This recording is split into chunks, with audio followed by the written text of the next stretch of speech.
Bonsoir, chers amis. Merci d'avoir attendu notre rendez-vous hebdomadaire du lundi 21h sur notre page Facebook et en rediffusion sur Radio Solution, Solution TV a effectivement commencé. Nous allons prier. Seigneur, te rendons grâce pour le privilège d'être à ton service dans le cadre de ce programme. Merci pour cet homme, merci pour cette femme, merci pour cette famille. Seigneur, mes amis sur Facebook, dans le cadre de cette page-ci, mon Dieu, mon roi, nous prions afin que les courriers de ce soir édifient cette famille. Nous prions, ô Dieu, afin que ceux qui ont écrit trouvent la solution en toi.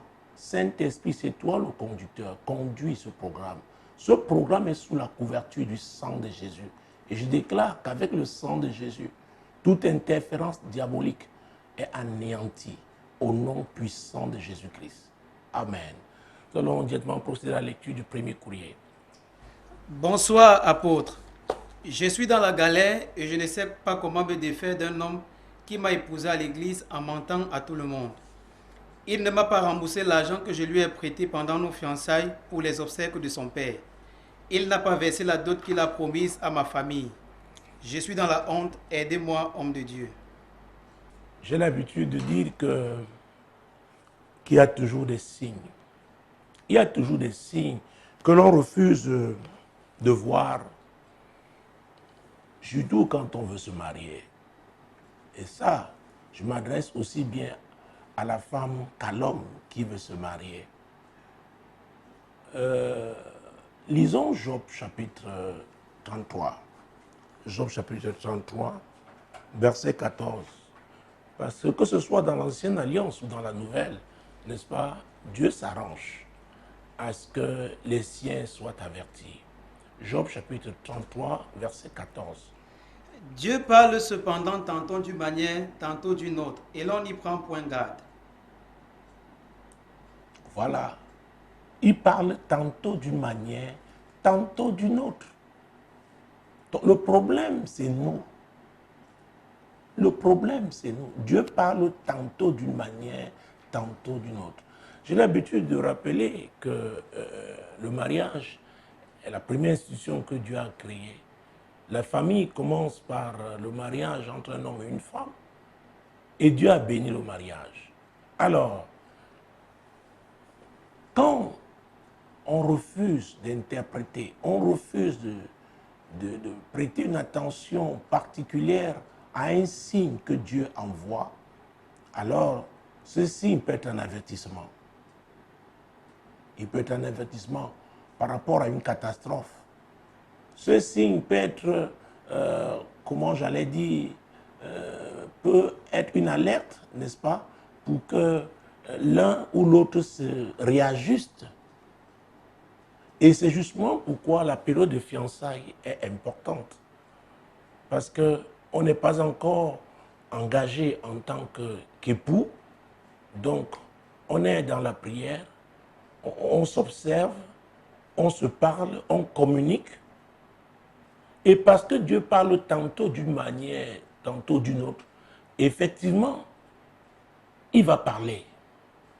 Il va parler. Mais si on est déjà emporté, j'ai souvent parlé des émotions ici, qu'on place le plus souvent au-dessus de la méditation. Si on est déjà emporté par les émotions, il devient difficile alors, n'est-ce pas, d'interpréter les signes que Dieu envoie. Dans Jean chapitre 16, verset 13. Quand le consolateur sera venu, l'Esprit de vérité, il vous conduira dans toute la vérité. Car il ne parlera pas de lui-même, mais il dira tout ce qu'il aura entendu et il vous annoncera les choses à venir. L'Esprit de vérité. Ce dimanche de Pentecôte, j'ai insisté sur le fait que, au lieu de célébrer seulement qu'il était important de connaître qui est le Saint-Esprit. Le Saint-Esprit est l'Esprit de vérité.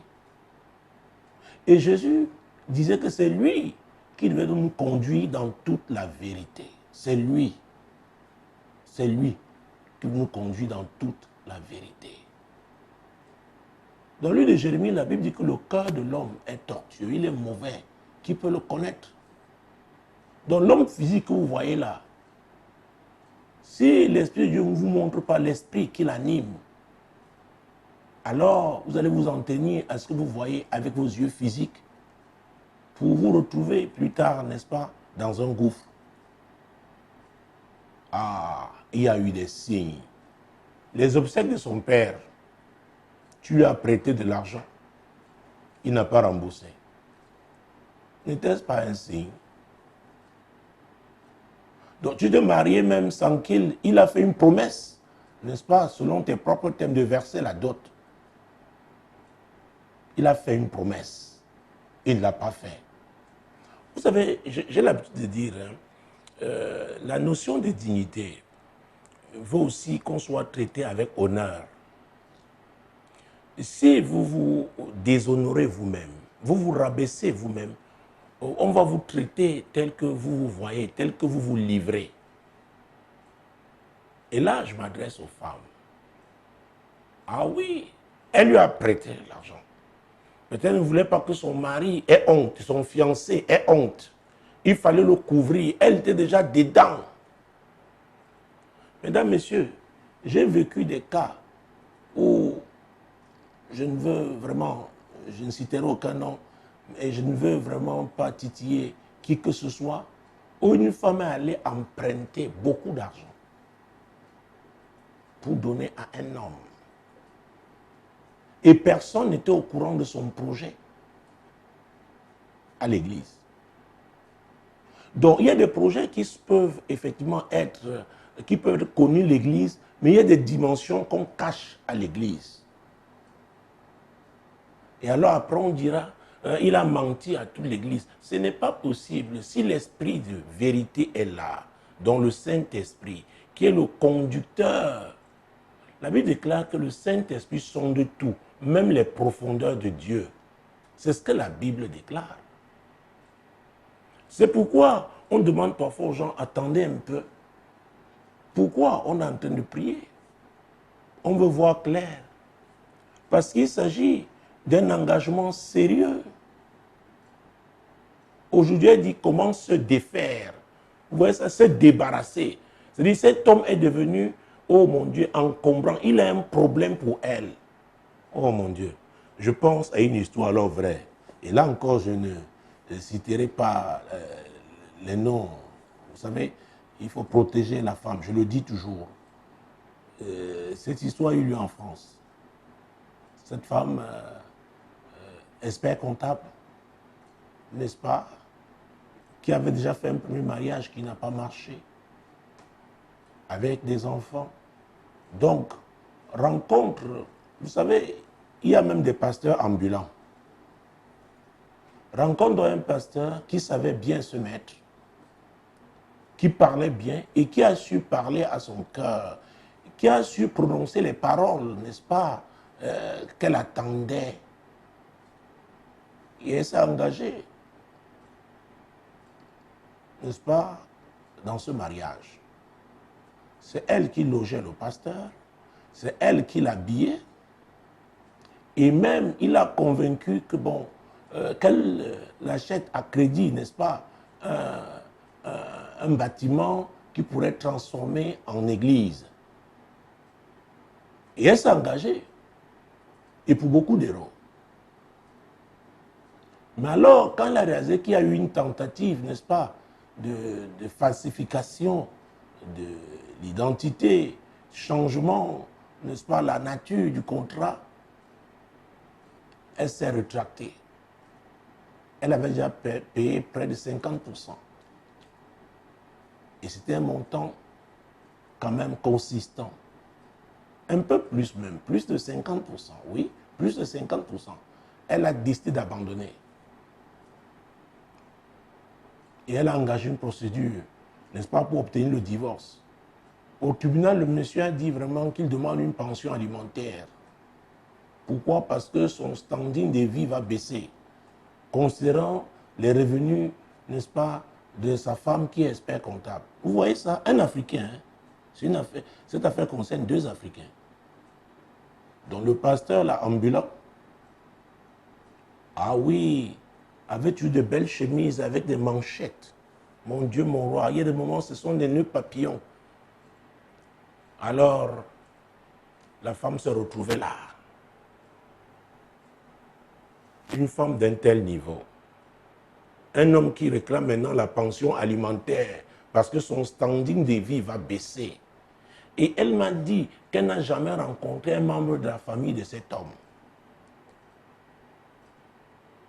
qui lui avait parlé d'un enfant qu'il avait dans un autre pays européen, parce que je ne veux pas vraiment entrer dans tous les détails, et qu'elle n'avait jamais vu cet enfant.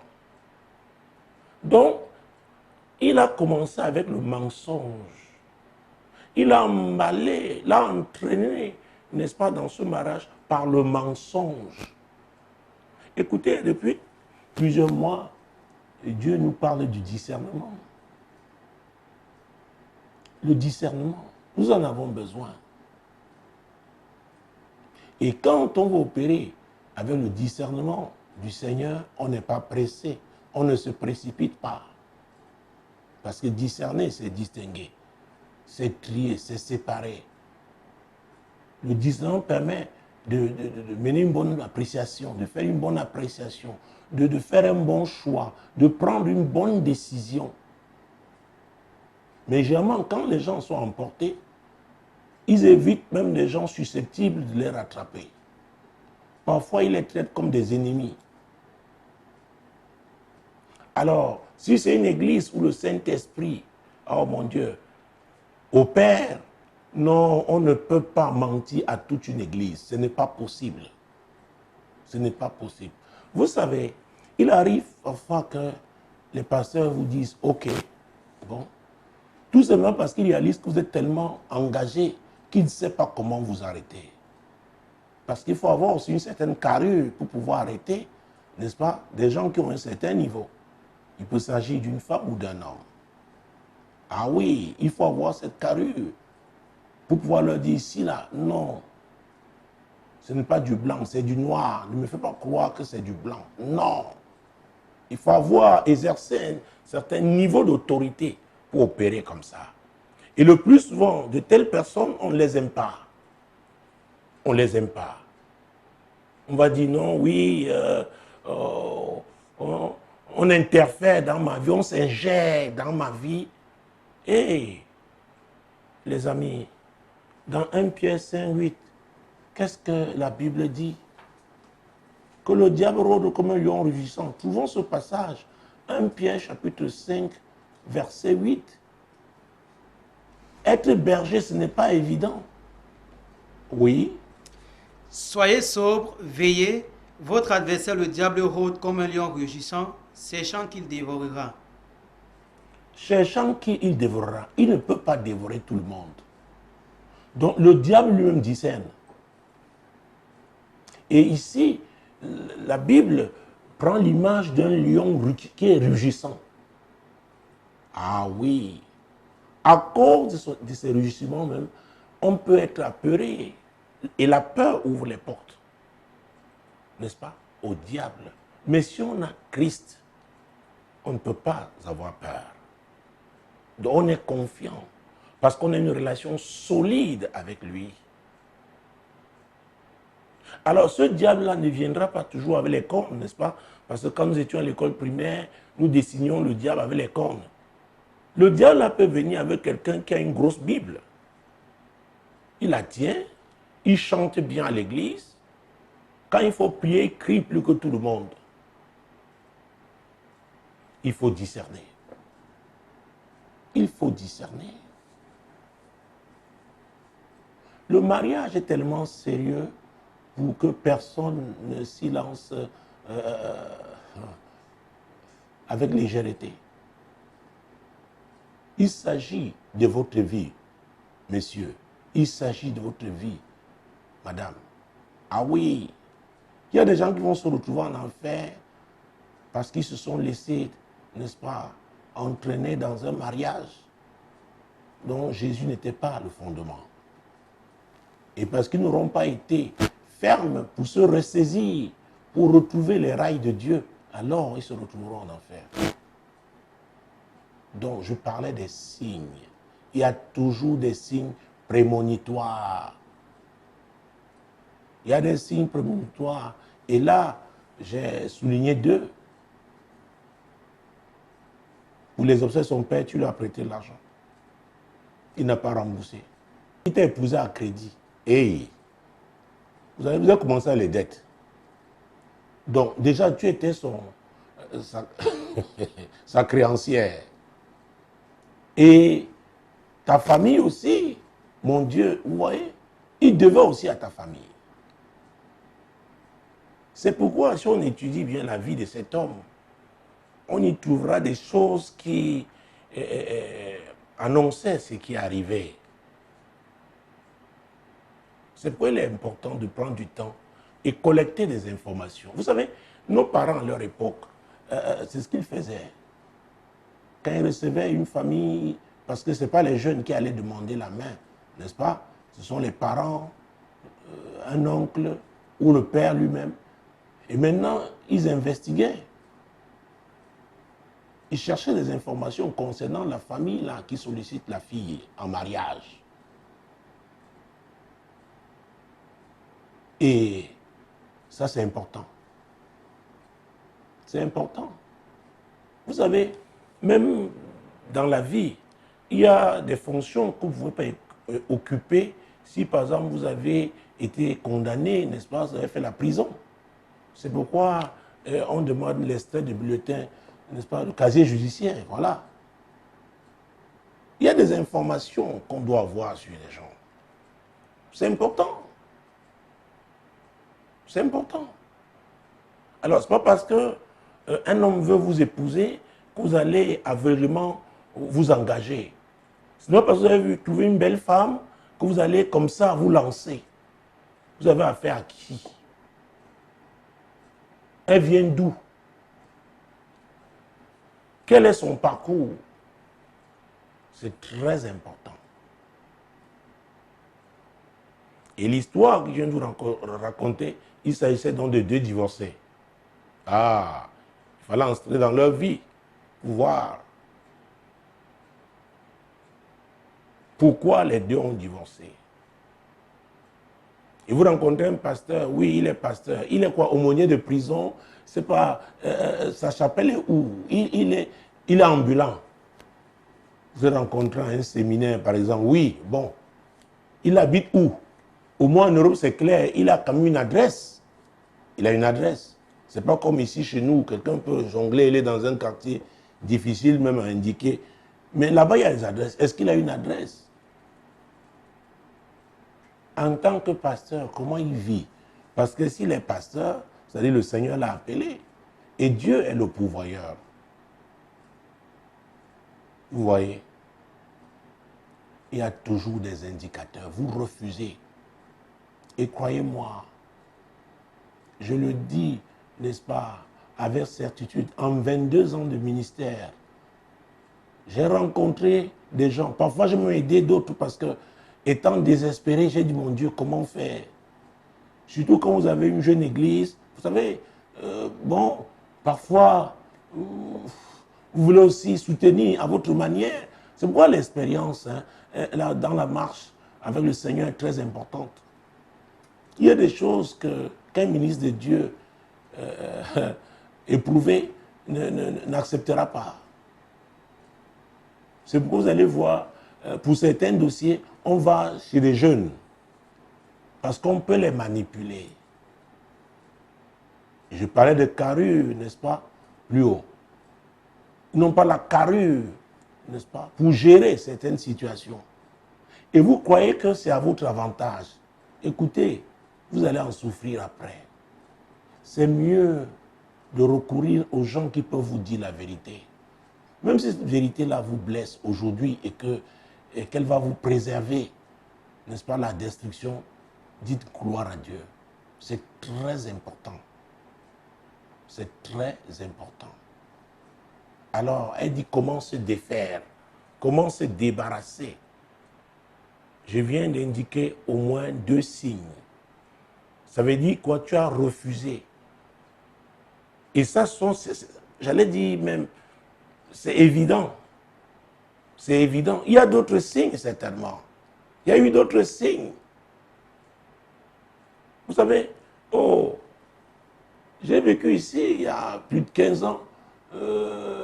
Mon Dieu, une femme amène, deux quand même comme ça. Amène un homme, oui, papa, voici l'homme qui veut m'épouser. Vous voulez poser la question, une question à l'homme, c'est la femme qui répond.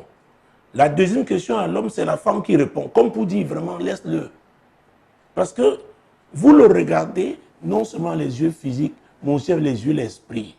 Dieu vous dit, voilà un escroc. Et quand vous sortez de cette rencontre, la femme s'arrange à ce que l'homme là ne revienne plus dans votre bureau. Même quand vous voulez le revoir, elle va jongler. Elle sait, elle veut se marier.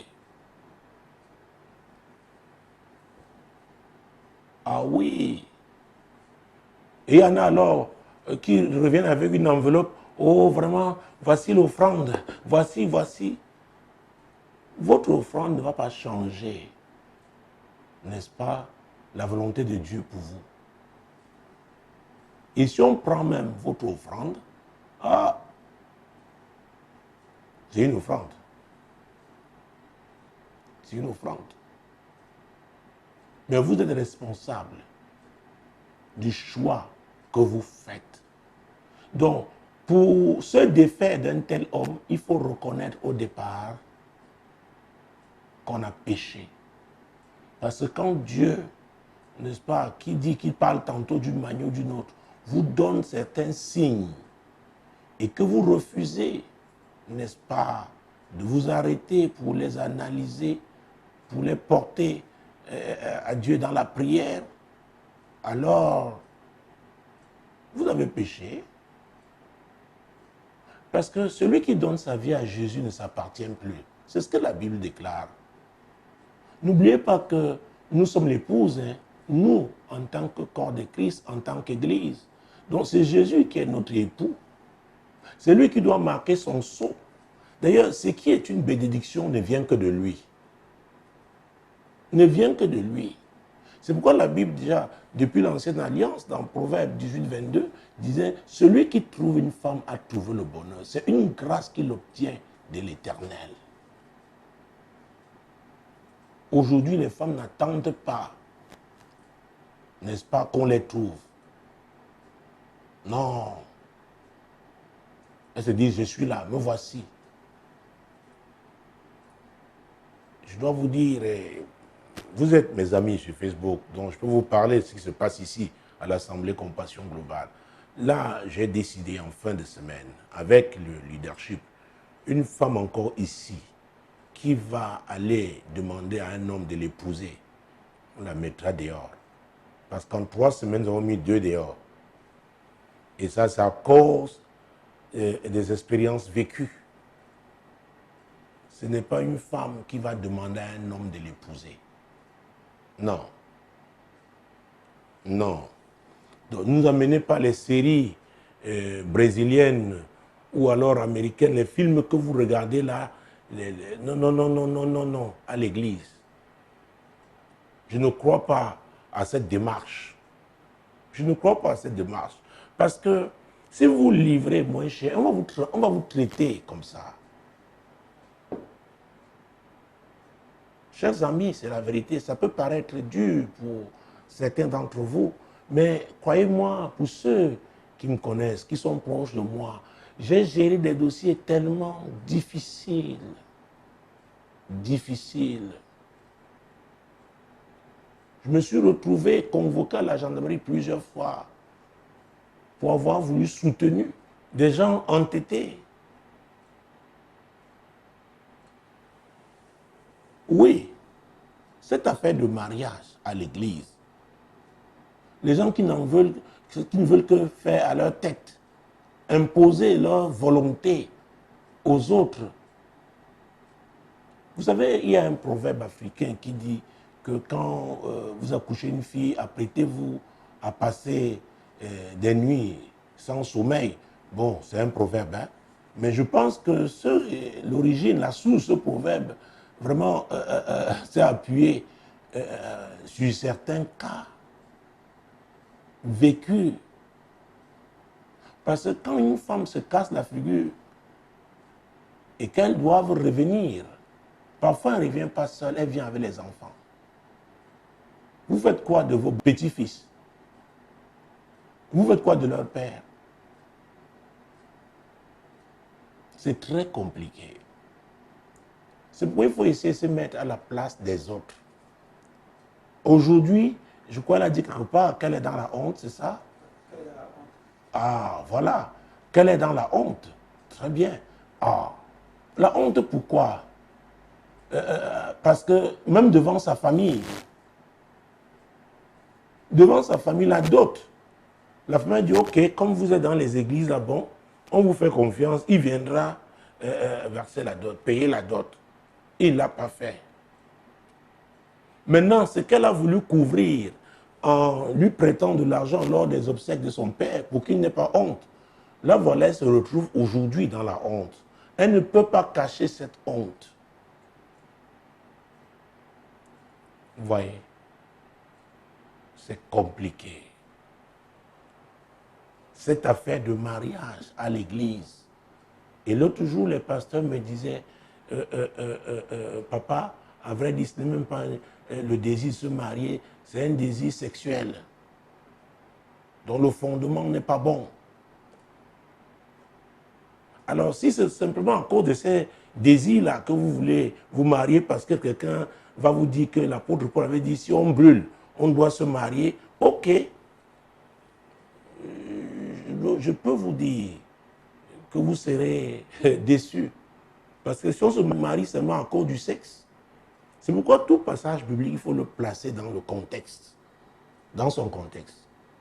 Je suis de ceux qui pensent que quand les gens s'aiment et que les gens craignent Dieu, ça ne sert à rien que les fiançailles tirent en longueur. Dans ce cas-là, pourquoi ne pas donc se marier? Puisqu'on brûle, les gens veulent être ensemble. Parce que d'autres conditions, les conditions essentielles ont déjà été remplies. Mais il ne s'agit pas de rencontrer le premier venu et parce que vous entrez en chaleur, vous dites qu'il faut absolument vous marier. Mais non, non, non.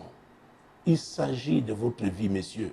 Il s'agit de votre vie, madame. Maintenant, il dit comment se défaire. Ce n'est pas facile. Je vous ai parlé de l'expert comptable. L'homme au tribunal a dit qu'il voulait une pension alimentaire. Un Africain qui demande à une femme la pension alimentaire. Tu n'as plus de main pour travailler. Tu es quel genre de pasteur? Et la femme avait dit, je ne lui donnerai rien. Même si on doit aller en cassation. Et elle a finalement obtenu le divorce sans rien donner. Et vous voyez ça? Et elle a été obligée de changer de ville. Vous savez qu'on est dans ce genre de métier. On a déjà un portefeuille client. Vous savez, ce n'est pas évident de changer.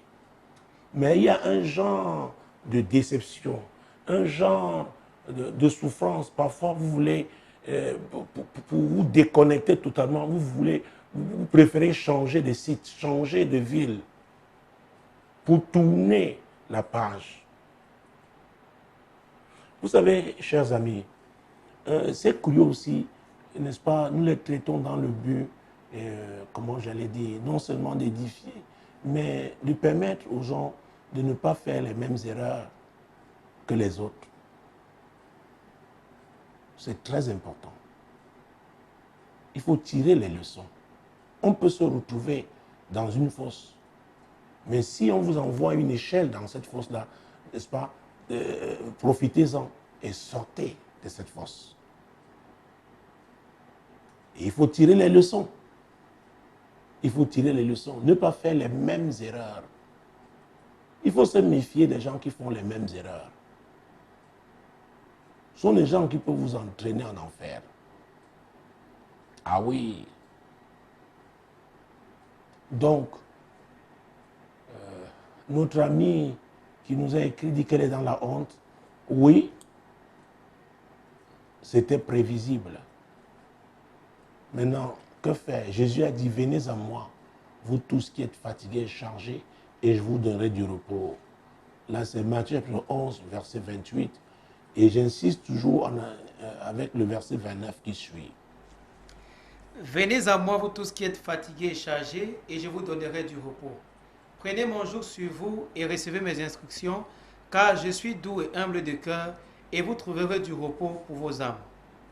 Car mon joug est doux et mon fardeau est léger. Vous trouverez. Alors, nous rencontrons plus souvent des gens à l'église qui ont passé le temps, n'est-ce pas, à s'auto-détruire. Mais ils veulent absolument avoir la solution à leurs problèmes tout de suite. Jésus dit, vous trouverez. Il y a un processus. Il y a un processus. Recevez mes instructions. Mettez-les en pratique. Mettez-les en pratique. Ah oui. Pour certains, quand les parents ont parlé, c'est déjà grand. Pour d'autres, sont les parents dans la foi. On dit, attends un peu. Non, non, non, non, non. Nous avons vécu une expérience triste ici, hein, je crois il y a environ 10 ans par là. Une jeune femme qui avait amené aussi un homme comme ça, et c'était mes assistants qui avaient traité ce dossier. Directement, ils ont compris que ça ne pouvait pas marcher. Ils ont dit à cette sœur, après l'ont appelé, après avoir rencontré le monsieur, lui ont dit qu'ils ne lui conseillaient pas, n'est-ce pas, d'épouser cet homme. Et si elle y tenait d'attendre un peu, elle a changé d'église. Elle allait à une église non loin d'ici. Le pasteur a dit la même chose. Elle allait trouver un pasteur qui a célébré leur mariage dans une salle non loin d'ici. Et vous savez quoi? À la fin de la cérémonie, la petite réception, la petite fête qu'ils avaient organisée dans cette salle-là, ils ont passé la nuit dans cette salle. Parce qu'ils avaient payé. Je ne sais pas si c'est eux qui avaient payé ou alors un bienfaiteur. Et cette femme est revenue moins de 6 mois après en pleurant pour demander pardon ici au pasteur qui lui avait demandé de ne pas épouser, qui lui avait conseillé de ne pas épouser cet homme. Et elle se demandait comment faire pour s'en débarrasser. Pourquoi? Parce qu'elle disait qu'elle était mariée par la foi. Et c'est par la foi qu'ils croyaient qu'après la célébration de leur mariage, quelqu'un leur offrirait, n'est-ce pas, un logement. Vous savez, la foi n'est pas la folie humaine. Non. Ce n'est pas ça la foi. Ce n'est pas ça la foi. La foi, c'est pour ceux qui sont d'abord soumis à Jésus. Et maintenant, ils le suivent par la foi. Si on n'est pas soumis à Jésus, on ne peut pas marcher par la foi. Ce n'est pas possible. Ce n'est pas possible. Donc, ces deux versets que nous venons de lire, les versets 28 et 29 de Matthieu 11, on utilise souvent pendant les campagnes d'évangélisation. Non, non, ça s'adresse aussi aux chrétiens à l'église. Donc, on peut se retrouver dans une situation vraiment difficile. Le Seigneur dit, maintenant, rapproche-toi de moi. Parce que tu te croyais tellement suffisant, tu ne pouvais pas m'écouter. Et d'ailleurs, s'agissant d'Israël, l'Éternel avait dit, je t'enverrai au désert pour parler à ton cœur. Donc, il y a des gens qui se retrouvent comme au désert, dans des situations difficiles, des situations honteuses. Et c'est dans cet état-là, dans cette situation-là, qu'ils peuvent écouter la voix de Dieu. Et si c'est ton cas, je dirais gloire à Dieu, parce que tu reviendras donc sur les rails de Dieu. Tu reviendras sur ces rails. Et il va donc t'aider, n'est-ce pas, à te défaire de cet homme-là. Parce que nous, je l'ai dit, qui sommes son corps, n'est-ce pas, l'Église est son épouse. Donc, quand on se repent sincèrement, le Seigneur nous pardonne, n'est-ce pas, et il recommence avec nous. Il est bon, il est amour. Donc, il ne faut pas jeter l'éponge. Il ne faut pas se décourager, quelles que soient les erreurs qu'on a faites. Vous savez, on apprend, il faut apprendre aussi de ses erreurs. Et on peut grandir, n'est-ce pas, en tirant des leçons de ses erreurs. Alors, pour vous qui regardez ce programme en ce moment, je ne sais pas quel type d'erreur vous avez eu à commettre. Je ne sais pas quel signe prémonitoire que le Seigneur vous a donné, que vous avez refusé de considérer. Je voudrais prier pour vous ce soir. La Bible déclare dans Hébreux 13, verset 8, que Jésus est le même hier, aujourd'hui et éternellement. C'est lui qui a dit, venez à moi, vous tous qui êtes fatigués et chargés, et je vous donnerai du repos. C'est lui, il n'a pas changé. Je ne sais pas quelle erreur avez-vous commise, mais je voudrais que vous parliez au Seigneur. Je voudrais vous donner 60 secondes, 1 minute, vraiment pour parler au Seigneur, parce que Dieu est amour. Et s'il a envoyé son Fils unique, Jésus, sur cette terre pour payer le prix à la croix du calvaire, lui qui a promis le Saint-Esprit, oui, et on en a parlé du dimanche de la Pentecôte, mon Dieu, mon roi, le Saint-Esprit qui est l'Esprit de vérité, qui nous conduit dans toute la vérité. Alors, n'est-ce pas, ne pas écouter le Saint-Esprit, ne pas le suivre est un péché. Mais Dieu est bon, il est miséricordieux. Sa miséricorde, Dieu a toujours, mais il est important vous-même de parler à votre Dieu. Est-ce que vous regrettez, n'est-ce pas, la décision que vous avez prise, le choix que vous avez fait? Si vous regrettez, alors demandez sincèrement pardon à Dieu et revenez à lui. Il est amour. Il va réparer la casse. Il va guérir les blessures. Oui, il va vous délivrer, n'est-ce pas, des séquelles. Recevez ces instructions. Père, au nom puissant de Jésus, Seigneur, ma famille sur Facebook, Seigneur, dans le cadre de ce programme, oh Dieu, tu connais cette femme, tu connais cet homme, tu connais ces jeunes gens, tu connais les erreurs, leurs fautes. Seigneur, aujourd'hui, humblement, on te demande pardon. Seigneur, tu es Dieu, parce qu'ils sont sincères. Je peux déclarer en ton nom, au nom de Jésus, que tu les pardonnes. Et que c'est un nouveau départ avec toi. Mais ma prière est qu'ils reçoivent effectivement tes instructions. Oui, qu'ils les mettent en pratique. Parce que tu es fidèle.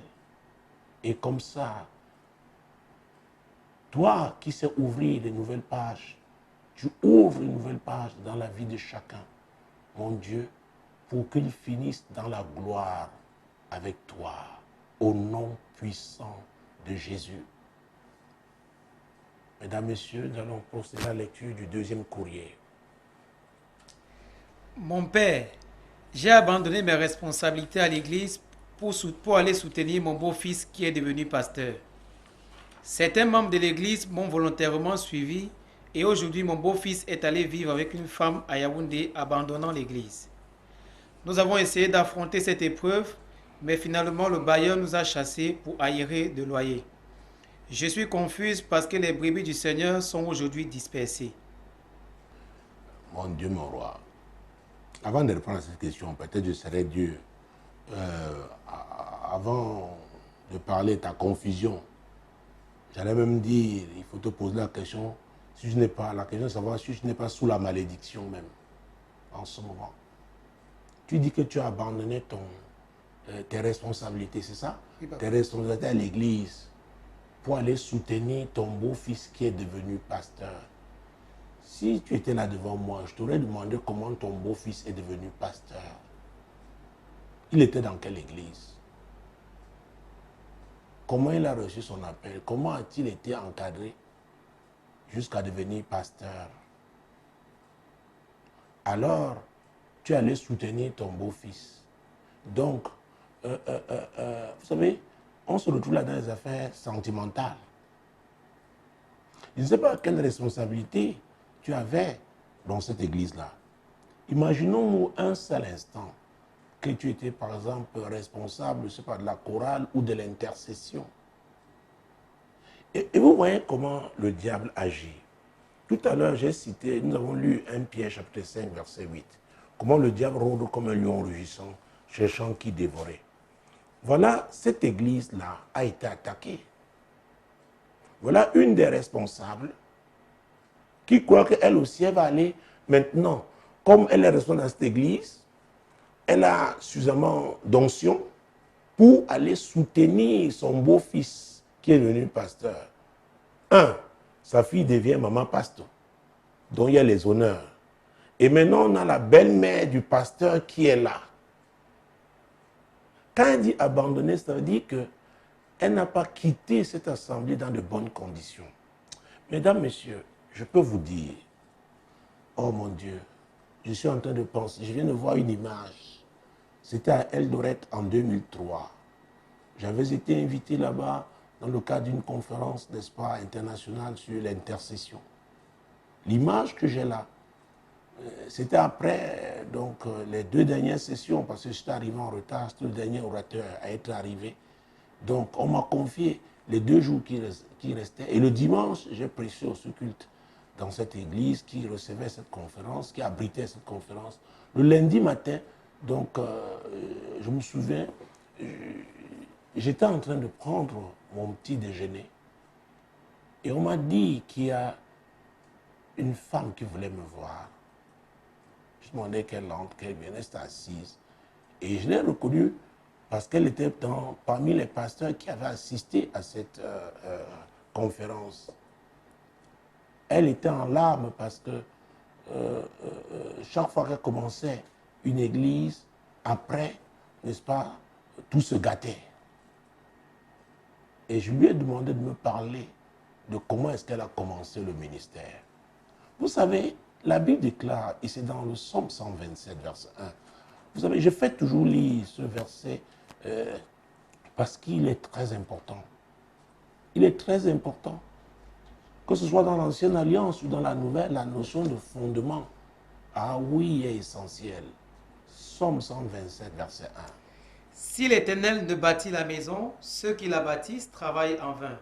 Si l'Éternel ne garde la ville, celui qui la garde veille en vain. Ah ah. C'est pourquoi je lui ai posé la question de savoir comment elle a commencé. Quand vous séparez mal, oh mon Dieu, vous quittez dans de mauvaises conditions les gens. Les gens que Dieu a utilisés pour investir dans votre vie, ne croyez pas que c'est pour la bénédiction. Le diable peut vous séduire en vous faisant croire que tout ce qui brille est or. Or, il est en train de vous attirer, il va vous abandonner, n'est-ce pas, en pleine mer, pour que vous noyez. Elle dit que certaines personnes, l'Église l'ont suivi volontairement. Ça veut dire quoi? Qu'elle n'a pas fait de pression sur ces gens-là. Alors, elle veut me faire croire qu'elle n'était pas contente de voir que son beau-fils a commis une église qui a des gens. Écoutez, vous vous adressez à qui?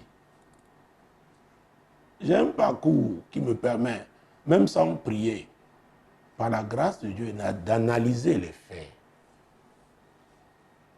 D'analyser les faits. C'est parce que tu occupais une place influente dans l'église, là, que les gens t'ont suivi. Et c'est comme ça le diable opère. Oui, il vient séduire des gens. Et mon Dieu. Et c'est pourquoi d'ailleurs, beaucoup font tout quand ils entrent dans une église pour, n'est-ce pas, s'engager dans un département. Pour qu'on commence à les voir actifs et tout. Et leur activité le plus souvent est charnelle. Et c'est pourquoi on a besoin du discernement. Parce qu'ils font tout pour qu'ils soient bien positionnés de manière à influencer les gens. Et comme ça, le diable pourra aisément les utiliser. Ah oui, il faut faire très, très attention. Et il y a des départements tellement sensibles. Parfois, on cherche le département où le leader est proche du pasteur. Alors on sait que oui, puisqu'on a un leader proche du pasteur, donc on sera proche. Les gens avaient leurs idées, n'est-ce pas, leurs pensées, essayent de se positionner. Et maintenant, si vous avez des leaders qui sont sensibles aux cadeaux, alors on va les gaver de cadeaux. Hein. Et ils vont donner des positions stratégiques à ces personnes-là. Et ce sera, n'est-ce pas, le diable, n'est-ce pas, qui sera en train de s'implanter. Oui. Donc, les gens t'ont suivi parce que tu avais des responsabilités. Donc, ton départ, oh mon Dieu, a créé un problème dans cette église. Ton pasteur là a été blessé. Peut-être que c'est lui que Dieu a utilisé pour te former, pour que tu deviennes une responsable. Vous savez, j'ai vécu des situations, les gens disent, voilà, je m'en vais avec mes prières, je veux voir ce que vous deviendrez. Et il y a une histoire dans la Bible. Oh mon Dieu, mon roi. Ah, prenons 2 Samuel. 2 Samuel, mon Dieu, mon Dieu, mon Dieu. Oui, 2 Samuel. Faites très attention. Je m'en vais avec mes dons. Je veux voir, comme je ne serai plus là, ce que l'Église va devenir. Oh, l'Église de Jésus-Christ. Vous savez, c'est dans Matthieu chapitre 16, verset 18. Le Seigneur disait, sur la révélation, Pierre, sur la révélation que tu as eue là, je bâtirai mon Église. Et les portes du séjour des morts ne prévaudront point contre elle. C'est ce que le Seigneur Jésus a dit. Il parlait de l'Église qui allait voir le jour. Oui. Donc, le diable ne peut pas détruire l'Église. Mais seulement si on opère par le discernement, on va le laisser causer des troubles énormes dans l'Église. Donc l'Église, ce n'est pas un bâtiment. L'Église n'est pas une association religieuse. L'Église, c'est le corps de Christ et c'est lui qui en est le chef. Oui, j'ai parlé dans le précédent courrier du Saint-Esprit qui est le conducteur, qui est l'esprit de vérité. Donc s'il y a la vérité quelque part, le mensonge ne peut pas triompher parce que c'est le diable qui est le père du mensonge. Et quand on va pas du mensonge, il y aura la ruse, il y aura la séduction. Ah oui, la tromperie, la duplicité, l'hypocrisie. Vous savez, les gens vivent dans la convoitise aujourd'hui des positions à l'Église. C'est pourquoi j'aurais bien voulu savoir comment ton beau-fils a commencé le ministère. Comment? Sur quelle base? Peut-être alors tu es une intercesseuse. Oui, tu étais intercesseuse dans l'église là. Tu t'es dit, alors que bon, tu vas aller soutenir. Je pense que c'est ce que tu as même utilisé. Soutenir, voilà. Soutenir ton beau-fils. Hey! La Bible dit dans le livre de Zacharie que ce n'est ni par la puissance, ni par la force. C'est par mon esprit, dit l'Éternel des armées. Donc si Dieu n'est pas avec toi, Jésus a dit, sans moi, vous ne pouvez rien. Il s'adressait aux gens que Dieu avait appelés. Alors, s'il s'agit alors des gens que Dieu n'a pas appelés, c'est très grave. Ces gens-là n'ont pas Jésus. Au départ, Jésus n'est pas là. Or, la Bible déclare qu'au commencement était la parole.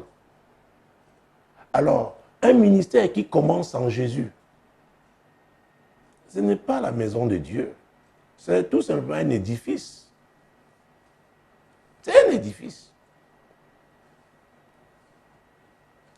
Or, je voulais parler de cette histoire de Samuel. Je pense que Jésus-Christ de Nazareth. 2 Samuel, permettez-moi de trouver, s'il vous plaît. Cette histoire est intéressante. Hein? Mon Dieu, 2 Samuel, cherchons peut-être chapitre 16. Attendez. Ah oui, verset 23. Les conseils donnés en ce temps-là par Achitophel avaient autant d'autorité que si l'on eût consulté Dieu lui-même. Il en était ainsi de tous les conseils d'Achitophel, soit pour David, soit pour Absalom. Qui était Achitophel? C'était le principal conseiller de David. Donc quand Achitophel te donnait un conseil, c'est comme si tu avais consulté Dieu. Mais David était victime d'un coup d'État, oui, initié par son propre fils Absalom. Et il s'était enfui. Et on va lui apprendre qu'Achitophel a rallié le camp d'Absalom, dont l'a trahi. Et le mot trahison n'est pas très fort. Ah oui, vous savez, la traîtrise, Jésus-Christ de Nazareth. Oh mon Dieu. C'est pourquoi je disais, hein, j'ai commencé avec le mot malédiction. Il n'est pas aussi trop fort. Prenons le chapitre 15. Le 15, que je trouve ce verset, cette partie-là. Viens, voilà. La prière de David. Quand il a pris qu'Achitophel, n'est-ce pas, était allé du côté d'Absalom. Verset 31. On vint dire à David, Achitophel est avec Absalom pour les conjurer. Et David dit, Ô Éternel, réduis en néant les conseils d'Achitophel. On vint dire à David, Achitophel est avec Absalom parmi les conjurés. Hey, tous ceux-là qui sont dressés contre toi, ton principal conseiller avec eux. Mon Dieu. David, victime d'un coup d'État perpétré par son propre fils. Et David dit, ô Éternel, réduis à néant les conseils d'Achitophel. Donc David était conscient qu'il n'y avait que Dieu pour intervenir à ce niveau. Et Achitophel ne savait pas que cette grâce qu'il avait reçue, c'était parce qu'il était au service de David. Ah oui, c'est ce que je voulais dire. C'était parce qu'il était au service de David. Et David le savait. David maintenant recourt à celui qui l'a appelé, à l'Éternel. Il dit, réduit à néant ses conseils. Verset 32 et suivant. Lorsque David fut arrivé au sommet, où il se prosterna devant Dieu, voici, Hushai l'Archien vint au-devant de lui, la tunique déchirée et la tête couverte de terre. David lui dit, si tu viens avec moi, tu me seras à charge. Et au contraire, tu anéantiras en ma faveur les conseils d'Achitophel si tu retournes à la ville et que tu dises à Absalom, ô roi, je serai ton serviteur. Je fus autrefois le serviteur de ton père, mais je suis maintenant ton serviteur. Les sacrificateurs Sadok et Abiatar ne seront-ils pas là avec toi? Tout ce que tu apprendras de la maison du roi, tu le diras aux sacrificateurs Sadok et Abiatar. Et comme ils ont là auprès d'eux les deux fils, Achiméa, fils de Sadok, et Jonathan, fils d'Abiatar, c'est par eux que vous ferez savoir tout ce que vous aurez appris. Hushai, ami de David, retourna donc à la ville, et Absalom entra dans Jérusalem. David, ayant fait cette prière, demandant à Dieu, n'est-ce pas, d'annuler les conseils qu'Achitophel, n'est-ce pas, devait donner à Absalom, a aussi compris que c'est Hushai, son ami, qui lui aussi était un conseiller, mais pas de la catégorie d'Achitophel. Donc, il envoie donc Hushai, son ami, n'est-ce pas, d'aller travailler pour lui, n'est-ce pas, dans le camp d'Absalom. Et si nous lisons la suite, on n'a pas assez de temps, mais Absalom reçoit un conseil, un bon conseil d'Achitophel, qui demandait des hommes pour attaquer David cette même nuit-là, le surprendre et le tuer. Et comme Hushai avait rejoint le camp d'Absalom, on va demander aussi la vie d'Hushai. Oh mon Dieu, mon roi. Nous sommes là dans 2 Samuel. 2 Samuel, chapitre 17, verset 14. Absalom et tous les gens d'Israël dirent, le conseil d'Hushai l'Archien vaut mieux que le conseil d'Achitophel. Or, l'Éternel avait résolu d'anéantir le bon conseil d'Achitophel afin d'amener le malheur sur Absalom. Vous voyez ça? Donc Dieu était en train d'exaucer la prière faite par David. N'oubliez pas, je l'ai dit plus haut, Achitophel avait cette grâce-là avait ce don-là parce qu'il était au service de David. Le roi appelé, ah oui, et établi par Dieu. Donc il faut faire très attention. Il y a un type de couverture. Si vous la quittez, cette couverture-là, vous allez sombrer. Vous allez sombrer. Voilà que Hushai neutralise Achitophel. Oh mon Dieu. Et la Bible dit que c'est Dieu qui avait résolu d'anéantir le conseil d'Achitophel. Alors, qu'est-ce qui va se passer? Comment Achitophel va finir? Verset 23. Achitophel, voyant que son conseil n'était pas suivi, sella son âne est parti pour s'en aller chez lui dans sa ville. Il donna ses ordres à sa maison et il s'étrangla. C'est ainsi qu'il mourut et on l'enterra dans le sépulcre de son père. Voilà comment Achitophel a fini sa course. Oui. Voilà la fin. La fin d'Achitophel. Pourquoi? Il croyait que le don là, que Dieu lui avait donné, il pouvait l'utiliser comme il veut. Le don est personnel, mais il n'est pas privé. Il faut faire très attention. Donc les dons que nous recevons, c'est pour servir Dieu. Et Habakkuk disait, dans Habakkuk chapitre 2, le livre qui porte son nom, Habakkuk chapitre 2, verset 1, il disait, j'étais à mon poste. C'est très important. Oh, Jésus-Christ de Nazareth. Il dit, j'étais à mon poste. Habakkuk chapitre 2, verset 1. J'étais à mon poste et je me tenais sur la tour. Je veillais pour voir ce que l'Éternel me dirait et ce que je répliquerais après ma plainte. Ah ah, vous qui nous avez écrit, votre poste était auprès de votre pasteur. Vous avez abandonné votre poste pour aller. Habakkuk dit qu'il était fidèle. Il était à son poste et il attendait. Aujourd'hui, beaucoup sont pressés. Il y en a même qui croient que le ministère, c'est une affaire, c'est le business. Je me souviens, quelqu'un disait, oh, c'est lui qui a prêché, on ne voit que lui. On ne nous voit pas. Il est important de comprendre, n'est-ce pas, ce que c'est que le ministère. Chacun sert dans son couloir. Il y a des couloirs qui sont visibles, publics. Et il y a une récompense attachée, n'est-ce pas, à la fidélité de chacun. C'est très important. Donc, Habakkuk était à son poste. Le poste que Dieu lui a donné. Il est resté là. Et il a attendu. Et Jésus a dit, celui qui persévérera jusqu'à la fin sera sauvé. Certains, parce qu'ils sont impatients, veulent vraiment tout de suite la gloire, ne veulent pas attendre le temps de Dieu. Et dans Ecclésiaste 3:1, la Bible dit qu'il y a un temps pour tout sous le soleil. Alors tu as abandonné ton poste pour aller soutenir ton beau-fils. Oh, c'est terrible. Donc tu as laissé un vide là où Dieu t'avait établi.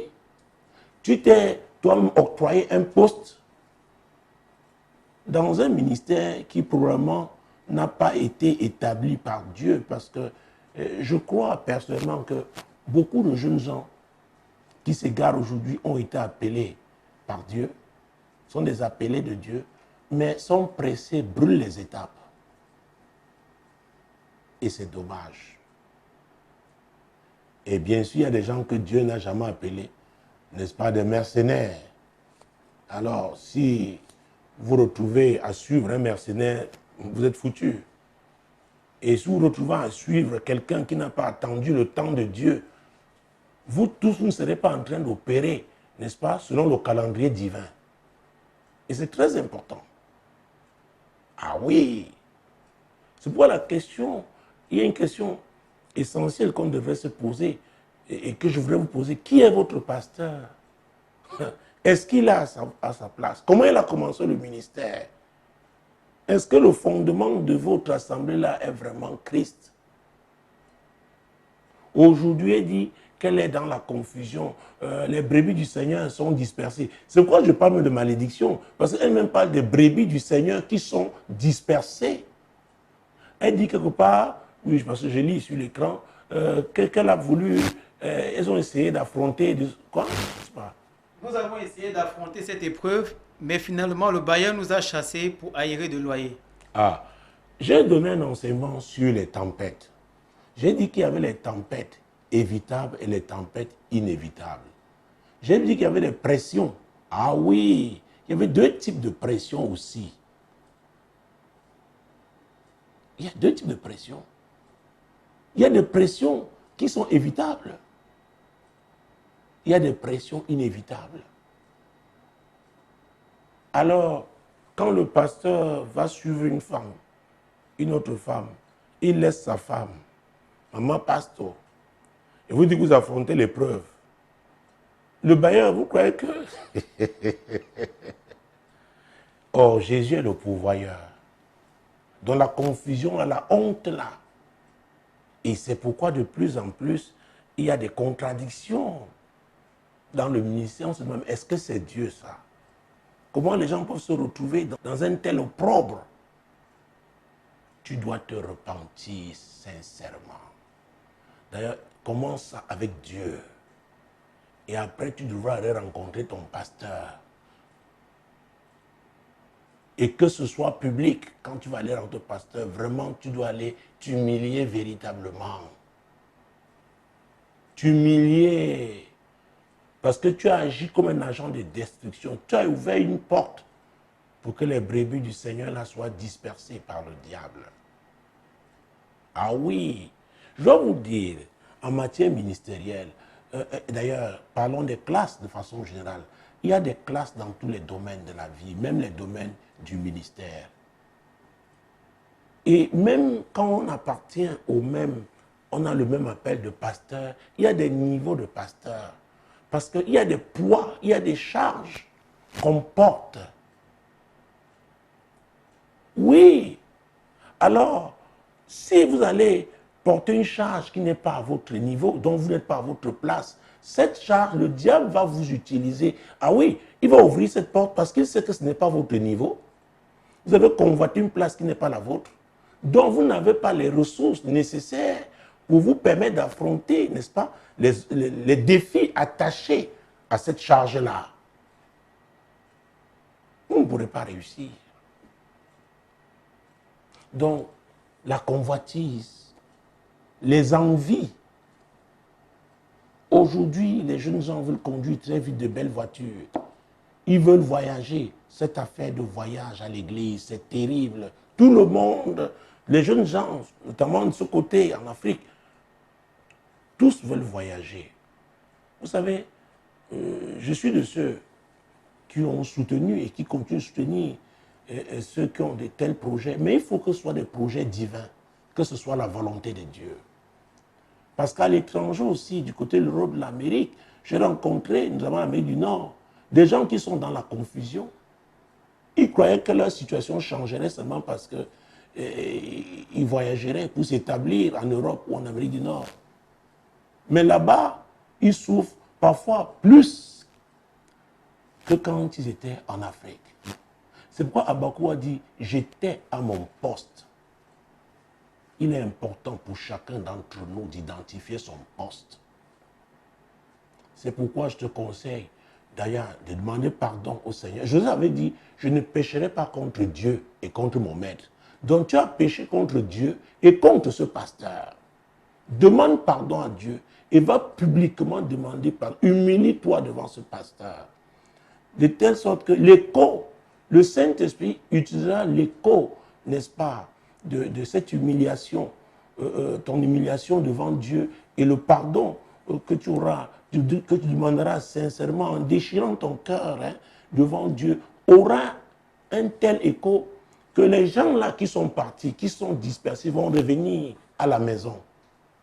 Et si tu le fais sincèrement, le ministère même de ton pasteur là, va passer à un autre niveau. Parce que Dieu est fidèle. Si lui il est resté fidèle, Dieu va le récompenser. C'est pourquoi, mesdames, messieurs, en sortant de cette émission, je voudrais, Priez pour ceux-là qui reconnaissent avoir créé des problèmes dans des églises. Ils sont partis, aujourd'hui souffrent. Dieu vous donne, vous ouvre cette porte ce soir pour vous repentir. Je voudrais prier pour vous. Mais vous n'allez pas vous arrêter là. Vous irez demander pardon à ces pasteurs-là que vous avez blessés. Ils ont travaillé durement, ils ont persévéré et vous êtes venus. Ils vous ont fait confiance. Vous les avez trahis. Si vous êtes prêts, je vais vous présenter au Seigneur maintenant. C'est très important. Beaucoup souffrent, ils ont oublié, n'est-ce pas, les sources de leur malheur. Ce qu'ils ont fait dans le passé. Les dégâts qu'ils ont créés dans les églises. Écoutez, je peux être dur comme ça, mais c'est mieux pour vous parce que si ça peut vous permettre de revenir au Seigneur, gloire à Dieu. Seigneur, je voudrais te présenter tous ceux-là qui appartiennent à ma famille sur Facebook. Seigneur, qui regardent cette émission en direct ou alors la regarderont en différé ou l'écouteront à Radio Solution en différé. Seigneur, tu les connais. Tu connais ceux-là qui reconnaissent, qui se reconnaissent dans cette histoire. Seigneur, ils ont causé des dégâts dans des églises. Ils ont blessé tes serviteurs. Ils ont œuvré à la dispersion de tes brebis. Aujourd'hui, le regrettent. Seigneur, je crie à toi, Seigneur, pardonne. Pardonne. Comme te demande pardonne, Seigneur, oh Dieu, tu es miséricordieux. Mais seulement qu'ils ne s'arrêtent pas là, qu'ils retournent vers leur pasteur pour publiquement demander pardon. Parce que les dégâts ont été des dégâts physiques. Oui, qui demandent publiquement pardon à leur pasteur. C'est très important, madame. C'est très important, monsieur. Vous pouvez être à l'église et vivre sous la malédiction. Il y a des pasteurs qui sont sous la malédiction parce qu'ils ont mal commencé le ministère. Et tous ceux-là qui les suivent ne peuvent pas être bénis. Ils peuvent recevoir beaucoup de choses matérielles qui brillent. Mais vous connaissez ce dicton, tout ce qui brille n'est pas or. Faisons très attention. Faisons très attention. L'église, c'est la maison de Dieu. Si Jésus un jour, n'est-ce pas, a pris un fouet pour chasser les changeurs, pour chasser les commerçants à l'église, les escrocs à l'église, les bandits à l'église, c'est vous dire que l'atmosphère qui prévoit l'église détermine ce que Dieu va faire. Donc si c'est la souillure, si c'est le vol, le mensonge, l'escroquerie, l'hypocrisie, la sorcellerie, la manipulation à l'église. Aujourd'hui, beaucoup opèrent avec la manipulation. Et la manipulation n'est pas de Dieu. Dieu ne déforme pas, Dieu ne modifie pas les choses pour tromper, pour entraîner les gens, n'est-ce pas, à la chute. Non. Dieu nous appelle à bâtir, mais bâtir sur son fondement, qui est la vérité. C'est très important. Là où il n'y a pas la vérité, l'esprit de vérité ne peut pas être là, ne peut pas se mouvoir. Seigneur, ceux-là qui se repentent ce soir, Seigneur, ne peuvent le faire que s'ils sont convaincus par le Saint-Esprit qui est l'esprit de vérité. C'est lui qui convainc. Et qu'ils soient convaincus de la nécessité de retourner voir leur pasteur et demander sincèrement pardon. Pour ceux-là qui ont créé de gros dégâts, oui, que le pasteur leur donne l'opportunité de se repentir publiquement. Parce que Dieu utilisera ça, oui, pour que cet écho soit retentissant pour rattraper les brebis qui ont été dispersées, qui ont été scandalisées, oui, et les ramener, n'est-ce pas, à la maison. C'est très important. C'est très important. C'est très important. Et enfin, nous allons prier pour les jeunes gens qui sentent l'appel de Dieu dans leur vie. Nous allons prier, je prierai afin qu'ils soient patients pour attendre le temps de Dieu. Personne ne peut vous empêcher de servir Dieu au temps marqué. Croyez-moi, si c'était possible, on l'aurait fait, on m'aurait empêché. Personne. Donc soyez patients. Il y a les étapes. Ne brûlez pas les étapes. Et c'est ma prière pour vous. Prions ensemble dans le cadre de cette famille. Seigneur, nous prions pour les jeunes gens que tu as appelés femmes, hommes, dans le ministère, Seigneur. Oh Dieu, nous intercédons afin qu'ils ne soient pas pressés, qu'ils suivent les étapes nécessaires à leur formation. Parce que toi, tu es fidèle. C'est toi qui les as souverainement appelés. Oh Dieu, qu'ils persévèrent, parce qu'au temps manqué, tu vas les établir. Seigneur, c'est notre prière. C'est notre prière. Et Seigneur, enfin, nous sommes entrés dans cette émission par ce courrier. Oh Dieu, ce problème de mariage à l'église. Seigneur, je prie afin que tous ceux qui aspirent au mariage sachent que c'est toi qui doit être le fondement du mariage. Seigneur, je prie afin que les gens ne se laissent pas entraîner par les émotions, mais qu'ils méditent et écoutent la voix de l'esprit. Parce que quand les émotions prennent le dessus, les émotions aussi nous font entendre d'autres voix qui ne sont pas ta voix, Seigneur.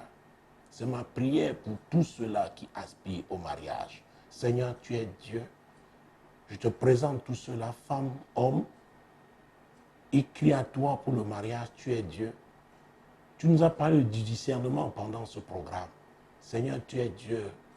Je prie pour le discernement. Que chacun marche avec le discernement pour identifier celle-là, pour reconnaître celui-là que tu auras envoyé, que tu auras préparé. Seigneur, c'est ma prière. Pour ceux qui brûlent, Seigneur, oh Dieu, aide-les, fortifie-les.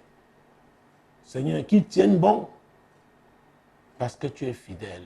Tu vas pouvoir. Tu vas pouvoir. Mesdames, Messieurs, c'était un privilège d'avoir été là. Je suis ravi, n'est-ce pas, que vous apparteniez à cette famille, ma famille sur Facebook, et que nous nous retrouvions tous les lundis 21h. Continuez de prier pour moi, de prier pour ce programme, de prier pour cette sympathique équipe qui m'accompagne. Demeurez bénis. Shalom. Shalom.